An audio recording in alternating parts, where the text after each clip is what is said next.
times, feed my sheep. But sometimes the sheep don't want to hear. Now, this is just one of the characteristics. They are frightened by sudden, loud noises, such as yelling and barking. And in response to loud noises or other unnatural sounds, sheep become nervous and more difficult to handle.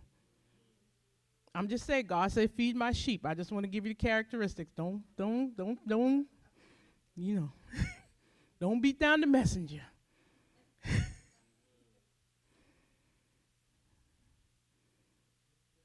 They become nervous and more difficult to handle. You ever have somebody yelling at you and just yelling at you like, I can't deal with it, I can't deal with it. I can't deal with it. Now even the shepherd have a hard time getting you back in place.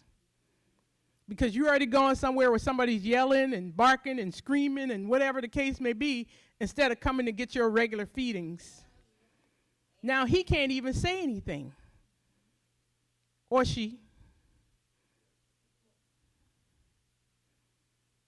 Because you're hearing this yelling, somebody else is in your ear. Somebody else is in your ear. You done grazed away from the flock. You already moved on. And nobody can say anything to you. Now we're sitting there praying, God, please. He already showed. Don't bring them back. Bring them back.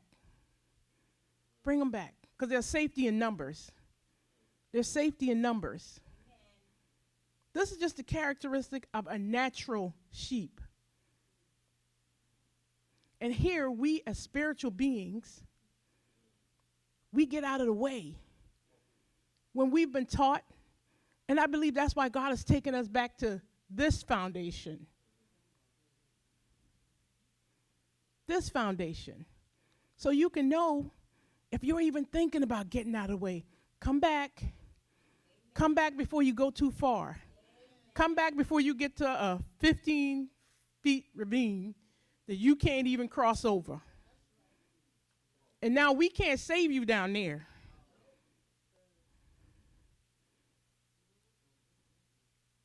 We're not going to hell. You already jumped so far, we can't even say, we're not doing that.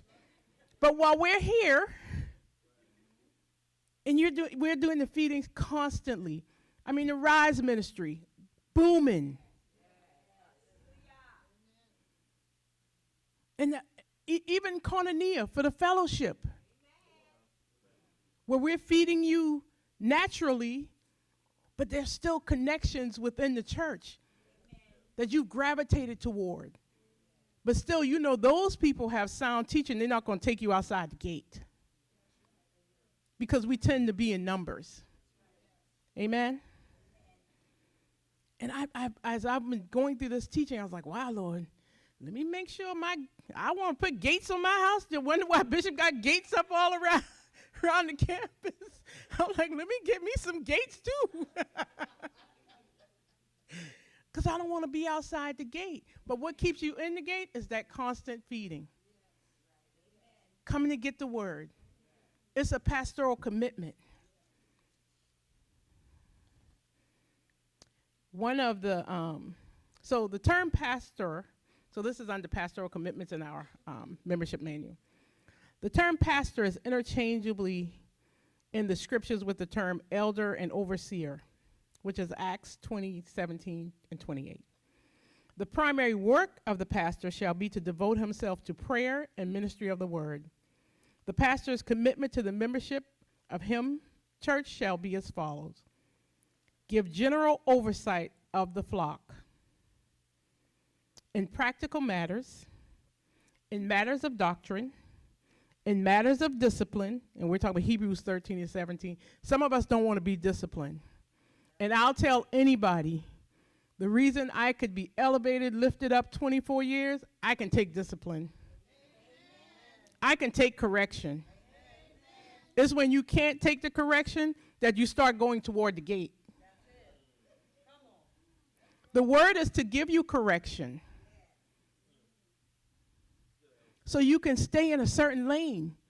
So if you're getting off, you know what? The many times I probably thought about I need a meeting, I just came and sat and got the word. I don't need a meeting if I sat and got the word. So many times the answer came right through the word. And don't get like an appetizer where they're walking down the hallway and you able to ask them a question and that's my answer. It didn't take 20 minutes, didn't take 30 minutes, didn't take an hour of me sliding to this time and I'm still not going to listen. It was a quick answer. And it saved my mental. There's one particular one where Bishop Taylor was talking to me about my dad. Now, I'm going to tell you at this time, it is what it is. My dad was who he was. But in the moment, he said, you just got to forgive him. I'm like, why? This is where I was at. How come? I'm a grown adult and he still hadn't changed. I already been through what I've been through as a child, and to me, he still hadn't changed. Why I need to do that? And he just said, you have to forgive him.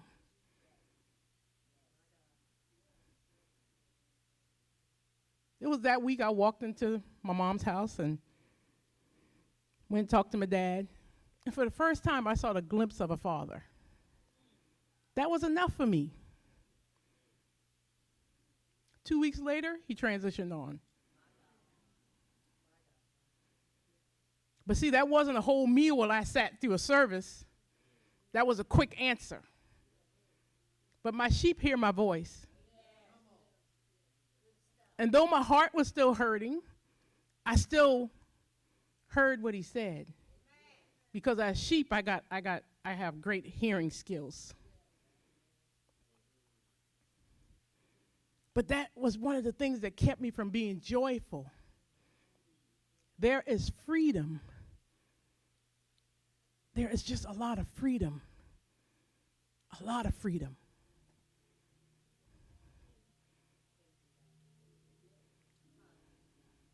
And just listening.